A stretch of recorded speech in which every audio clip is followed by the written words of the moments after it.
PU! There is something in the air tonight, and it's not Phil Collins, this is Stinky. Today, we're heading over to an article published on bvmsports.com that goes out there and talks about a very particular idea that I think is gonna ruffle some feathers depending on which team you cheer for. Let's let the article itself do all the talking, because 2 days ago we had this article posted onto BVM. Mitch Marner poised for a $101.5 million move to the Anaheim Ducks. Oh boy. Now, before we dive into the entire article and the contents within, let's go out there and give the tale of the tape here. Mitch Marner is having a really good season this year. 27 years old, $10.9 million a year till the end of this season. He does not have a contract extension with the Leafs, and currently he is on pace for 108 points on the season in 82 games. He has 31 assists in 31 games and 10 goals on top of that, so the question is asked, will this be the year that the multi-time 90-plus point player will reach 100 on a single season? Now, I apologize, there actually is a garbage truck outside my house, so you can kind of hear the rumbling and the tumbling and the buzzing in the background of this audio commentary, but I'm not going to let that stop me from speaking about this weird idea. Marner is in the best season of his career. He's never been as productive as he is right now as the bona fide #1 point scorer on the Toronto Maple Leafs.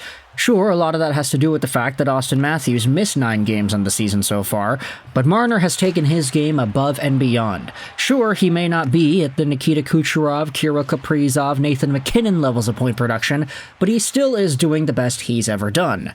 And with all the reputation that Marner has accrued over the past few years about how him and his negotiations, they're a difficult task to deal with, how he always wants as much money as he can get, and how he got overpaid on the contract that he is on right now, it sets the stage for some very nutty potential contract ideas heading into the next few years. Let's go back over to the article and read what it has to say. Mitch Marner, the Toronto Maple Leafs star forward, is predicted to depart in free agency for a lucrative 7-year, $101.5 million contract with the Ducks. Now, the source, not too sure what the source is, honestly. This article doesn't say. It's just written and published on bvmsports.com and says this: he is in the final year of his current deal and has been subject of trade discussions in the offseason. The Ducks could clear cap space to pursue Marner, but challenges remain in making Anaheim an appealing destination. There is currently no urgency from either Marner's camp or the Maple Leafs to finalize a contract, as both sides prefer to assess the season's progress first. Here are the numbers. Marner has 10 goals and 28 assists for 38 points in 29 games this season, so this article was written before the previous game.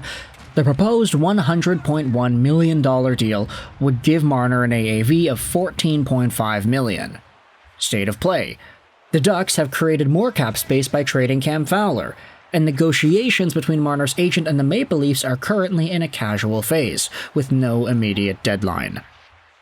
Now, for me personally, I see freeing up cap space, quote-unquote, as a little bit of a weird point, because you just traded for Jacob Trouba.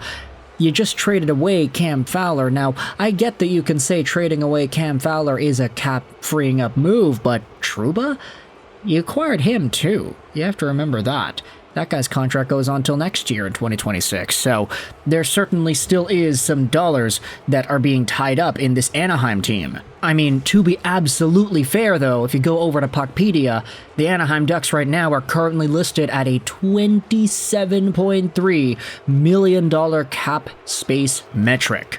And that is pretty outstanding, considering the fact that they don't really have to sign too many guys that are going to be super expensive. I mean, they have to re-sign Fabry, Vetrano, McGinn, Lindstrom. Sure, but none of these guys are going to get significantly higher pay raises than what they're getting right now. They also do have to sign Mason McTavish. Okay, no, that guy's going to get paid. Yeah, they also have to re-sign Lucas Dostal.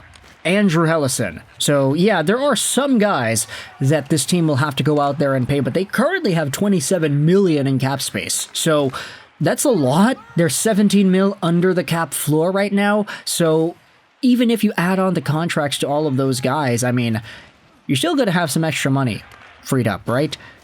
I don't know.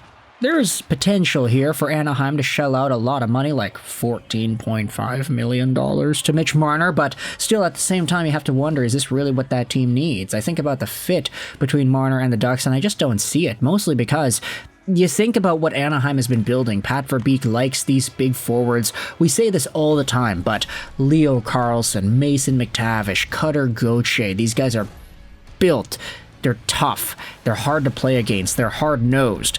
Guys that are a little bit softer, no disrespect, of course, to Mitch Marner. Guys that are a little bit more finesse and a little bit more kind of deaky ability, those guys don't really do too well in the current Anaheim Ducks environment.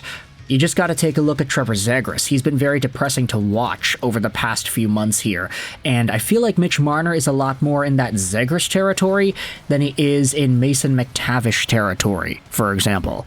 Now, I get it, Marner can PK, he does a lot of things better than Zegras. Heck, maybe the only thing Zegras has over Marner is the fact that he can Michigan and do really nice Michigan-like assists. But other than that, Mitch Marner is a superior hockey player. It's just stylistically they play a lot more similar games to each other than Marner and Carlsson or Marner and Cutter Gauthier.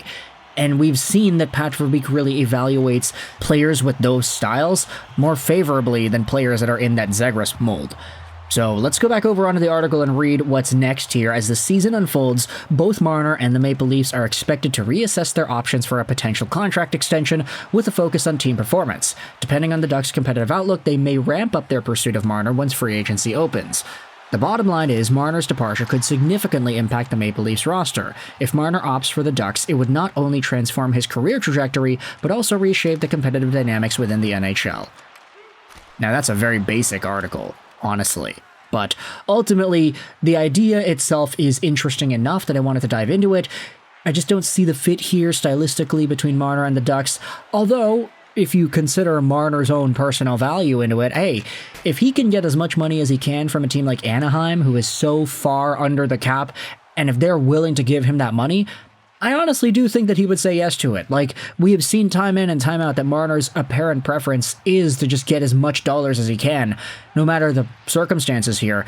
And if $14.5 million for the next 7 years comes knocking at his door, I find it very difficult for him to say no to that. Him and his dad. For funsies, let's go out there and read some of the comments on the Anaheim Ducks subreddit, because they ended up talking about this article. It was posted a few hours ago. Y'all want a good laugh this morning? Mitch Marner to the Anaheim Ducks for $105 million. It says Anaheim could clear cap space. I think we would have enough. WTF, they say? Yeah, that's, not wrong. LOL, what's funny is that the article went out there to say that Anaheim can clear up cap space, and I was like, the Ducks have almost $30 million in cap space. I'm pretty sure they can sign Marner without any problems. Here's another reply that I think kind of fits with what we had been talking about earlier, except Cronin and Verbeek will try to change Marner's game to make him a defensive first guy and then proceed to ruin him. He's already pretty good defensively, though, which I think should be acknowledged here. I think if we show improvement, this isn't the worst idea. If our rookies take a step forward, a UFA like Marner would be a good compliment. His stats do not lie. And so ultimately, I do think it's interesting. It's not really the most realistic idea, in my opinion, just because I think most people would bet on Marner staying in Toronto one way or another. But if he were to become a free agent, all you need is a team like the Nashville Predators, for example, to start knocking on Stammer's door and say, hey, we got all this money for you. And then he says yes. Same thing with Marchessault. Same thing with maybe Marner. Could Anaheim be that team? If you're a Ducks fan, I want you to let me know your thoughts in the comment section below. There's no doubt in my mind that when it comes to quality of the location, Anaheim is a really great place to live. I think Marner would be okay with that. Anybody would be okay with SoCal, right? So ultimately, could we see Marner joining Jacob Trouba in some sort of an Anaheim Ducks revival tour for 2025 and beyond? Is this a possibility of seeing Marner alongside of Cutter Gauthier and Leo Carlsson down the middle? I think there would be a pretty nice compliment there. Marner with Sundin was always a really interesting hypothetical for Leafs fans, so instead of having Marner with Sundin, have Marner with Carlsson. Same thing, right? Thoughts in the comment section below about this entire Marner to Anaheim idea for $100 and whatever million in total. I hope you enjoyed this video. And bye.